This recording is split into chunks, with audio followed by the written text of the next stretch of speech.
Un hombre cocina tranquilo en su departamento. Tiene la mesa puesta, un plato, cubiertos, un limón. En el sartén, la carne está casi lista. Parece una noche cualquiera, en una cocina cualquiera de México. Alguien golpea la puerta. Policías buscan a una mujer desaparecida. Y el hombre no abre, corre y salta por la ventana. Porque esa carne no salió de ninguna carnicería, no era de ningún animal. Esta es la historia del hombre que México bautizó como el caníbal de la Guerrero y de la pregunta que se llevó a la tumba. ¿Qué fue verdad? Cara oculta.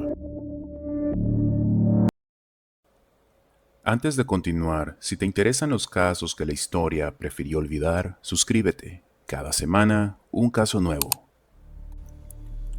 Colonia Guerrero, Ciudad de México, octubre de 2007. Para entender cómo se llegó a esa cocina, primero hay que conocer al hombre que la habitaba, o mejor dicho, al personaje que él quería que todos conocieran. José Luis Calva Cepeda. Tenía 38 años. Se presentaba como escritor, poeta, dramaturgo. Vendía sus textos en las calles del centro de la ciudad. Recitaba versos de amor. Se describía como un artista incomprendido. En uno de sus manuscritos se llamó a sí mismo la máxima creación del universo. Detrás del personaje había otro hombre, uno sin empleo fijo. Uno que se hundía en el alcohol y la cocaína. Uno que, tras su divorcio, vio a sus hijas irse a otro país y no volvió a levantarse. El poeta necesitaba público, necesitaba, sobre todo, a alguien que creyera en el personaje. Cuando en 2007 una mujer lo escuchó y le creyó, él se aferró a ella con todas sus fuerzas. Se llamaba Alejandra. Alejandra Galeana Garavito tenía 32 años y 2 hijos. Trabajaba en una farmacia. Su vida era ordinaria, en el mejor sentido de la palabra: trabajo, familia, rutina. Conoció a Calva y en poco tiempo se mudó con él. Departamento 17, calle Mosqueta, número 198. El poeta romántico duró poco. Llegaron los celos, la posesividad, las llamadas una tras otra, para saber dónde estaba, con quién, por qué. Y cuando Alejandra hablaba de terminar la relación, él respondía siempre con la misma amenaza: si me dejas, me mato. Ella empezó a construir su salida en silencio. Pidió el cambio a una sucursal cercana a la casa de su familia, en el norte de la ciudad. Paso a paso, se alejaba. Su madre conoció a Calva en septiembre. Un solo almuerzo le bastó. Ese hombre que presumía de ser artista, de ganar bien, de ser especial, no le dio confianza. Se lo dijo a su hija. El 5 de octubre de 2007, Alejandra fue vista por última vez entrando al departamento de Mosqueta 198. Nunca volvió a salir. Su familia hizo lo único que podía hacer: denunciar. Y cuando les preguntaron por sospechosos, no dudaron. Dieron un nombre, una dirección. El 8 de octubre, los agentes tocaron la puerta del departamento 17.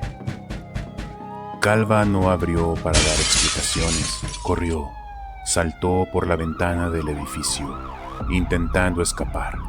La huida duró segundos. Herido, con un golpe en la cabeza, fue detenido y trasladado al hospital de Joco. Su primera declaración la daría desde una cama, con la cabeza vendada. Mientras tanto, en el departamento, los peritos hacían el inventario de una pesadilla. En un armario, el cuerpo de Alejandra. En el refrigerador, más restos. En una caja de cereal, huesos. Y en la estufa, ese sartén. Entre sus papeles encontraron algo más. Una novela inconclusa, escrita por él. El título, Instintos Caníbales. Y entre las páginas, una imagen de Anthony Hopkins, interpretando a Hannibal Lecter. La prensa no necesitó ni 48 horas para bautizarlo, el poeta caníbal, el caníbal de la Guerrero. El país entero ya tenía a su monstruo. Entonces el caníbal habló y dijo lo que nadie esperaba. Sí, confesó, sí la maté. Fue durante una discusión, declaró. La estranguló con las agujetas de unos tenis. Negó lo único que le había dado su nombre. Juró que jamás probó esa carne, que el guiso no era para él. Era, dijo, para los perros de la calle. Una forma desesperada, demente, de deshacerse del cuerpo. El fiscal respondió con la imagen que México ya no podía sacarse de la cabeza. En la mesa había un plato servido, cubiertos, un limón. Nos hace presumir que la consumió, declaró. Y la pregunta quedó flotando en cada noticiero del país. ¿Quién sirve la mesa para unos perros? De su pasado se dijo mucho en esos días. Infancia difícil, traumas, abandono. Casi todo lo que se dijo salió de una sola fuente, él mismo, un escritor narrando su propia leyenda. Con Calva nunca se supo dónde terminaba el hombre y dónde empezaba la ficción. Los investigadores dejaron de preguntarse quién era y empezaron a preguntarse cuántas. Y aparecieron dos nombres más: Verónica Consuelo Martínez Casarrubias, su exnovia, encontrada descuartizada, y una mujer conocida solo como la Jarocha, hallada en Tlatelolco, el mismo patrón, los mismos cortes. El presunto caníbal acababa de convertirse en presunto asesino serial. El 31 de octubre, un juez dictó auto de formal prisión, homicidio calificado y profanación de cadáver. México esperaba un juicio, esperaba respuestas, bajo juramento, frente a un tribunal. El juicio nunca llegó. La madrugada del 11 de diciembre de 2007, José Luis Calva Cepeda fue encontrado colgado en su celda del reclusorio Oriente. De su cuello, un cinturón. La versión oficial, suicidio. Ni siquiera su final fue una respuesta. Su hermana aseguró que ese cinturón no era suyo, que el cuerpo tenía huellas de tortura. La autopsia encontró cocaína en su sangre y moretones. Adentro del penal, dijeron algunos, los demás internos lo extorsionaban, lo golpeaban. Para ellos no era una celebridad, era una presa. ¿Se quitó la vida el hombre que tantas veces había amenazado con hacerlo? ¿O alguien decidió cerrar el caso por él? La única persona que conocía todas las respuestas, si comió, cuántas fueron, que era verdad y que era literatura, se las llevó o se las llevaron. El caso del caníbal de la Guerrero se convirtió en espectáculo, portadas, apodos, comparaciones con Hannibal Lecter. México miraba al monstruo fascinado.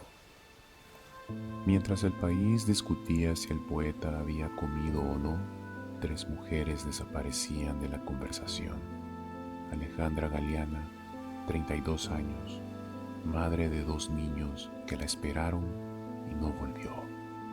Verónica Martínez, de quien apenas se habló, y una mujer de la que ni siquiera conocemos el nombre verdadero, solo un apodo, como si no hubiera tenido una vida antes de ser una nota roja. Un año después llegaría la guerra contra el narco y casos como este quedarían enterrados bajo cifras imposibles. Ellas no son cifras, nunca lo fueron. José Luis Calva escribió su vida como una novela y como todo lo que escribió, la dejó sin final. Nunca sabremos si el caníbal de la Guerrero fue realmente un caníbal. Nunca sabremos si su muerte fue una confesión o un silenciamiento. No hay una respuesta fácil. Nunca la hay. Esto fue Cara Oculta, la cara que nadie quiere ver. El próximo episodio seguimos en México, otro caso, otra sombra, otro nombre que la historia intentó olvidar. No te lo pierdas.